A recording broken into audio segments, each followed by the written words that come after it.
one day there's this man who comes home from work, and he's a guy who pays quite a bit of attention to detail, and he walks in the front door and he goes through the foyer and he notices that a window's open. And upon further inspection, he looks at this window and actually notices that the window is broken.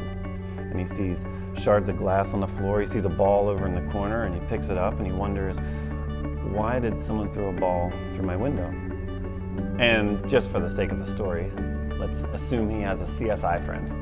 This CSI friend, this crime scene investigator, he calls up and he says, hey, I want to find out why there is shattered glass all over my floor and why is my window broken? So this friend comes over, and in exchange for a nice dinner, he actually looks through and he undoes his kit, he takes all his instruments out, he takes his calculator out, his microscope, all kinds of things. He's dusting it, he's pulling apart pieces, and he spends a good hour looking through things while our man that we talked about initially, he's making dinner. Well, over dinner, the CSI expert reveals his investigation results. And he says, well, it's obvious that your window was broken, and it was apparently at 3:23 p.m. The line of declension on the ball was somewhere around 37 degrees, came through at about 23 miles per hour.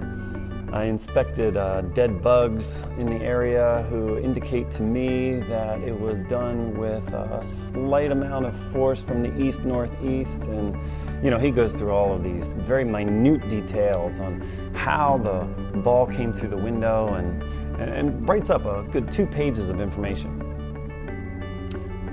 Our man still looks at him and says, well, why is my window broken? To which the CSI expert goes back to his data and he says, well, it's obvious that at 3:23 p.m.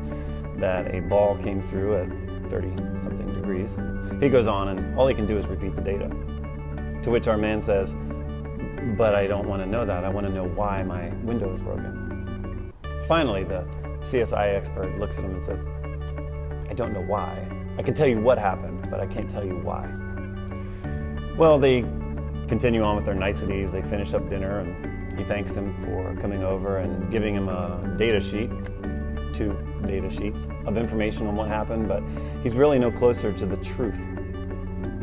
So he goes down to the basement and he's gonna get some tools to try to fix the window. And on a 3rd step down to the basement, he hears ding dong. He goes back to the door and thinking that maybe it's a CSI friend, it's actually a man. And at the door is the man with his dog who has a bandage on his paw. And the man's very upset and he says, I'm very, very sorry. I didn't mean to break your window. I was walking my dog and a kid came up and took the ball and was throwing it and having such a good time with the dog. And one went a little stray and it went through your window. And I didn't have time to tell you that till now because my dog hurt himself trying to chase the ball. I had to take him to the vet and now I'm here. And I'm so sorry. I'll pay for your window. And so our man invites him in and talks with him a little bit. But it's obvious at this point, now he knows what happened. He didn't get it from a data set. He didn't get it from facts. He didn't get it from the answers to the question of what happened. He got it from the answer to the question of why did it happen? Because there's 2 types of knowledge in this world. There's one type that tells us what happened, and then there's a knowledge that's revealed to us by the intent of someone else. That's why I'm a believer. I believe that Jesus came into history, came into time, and showed up at the door and explained to us why we're here. There are all kinds of scientists and all kinds of people that can sift through data on the floor and pick through glass shards and bug excrement, and they can tell us a lot. But all they can tell us is what? I believe that there's no argument for this one fact, that we really don't want to know what. We want to know why. And the only way we're going to get answers that are compelling is from the person of Jesus that shows up at the door.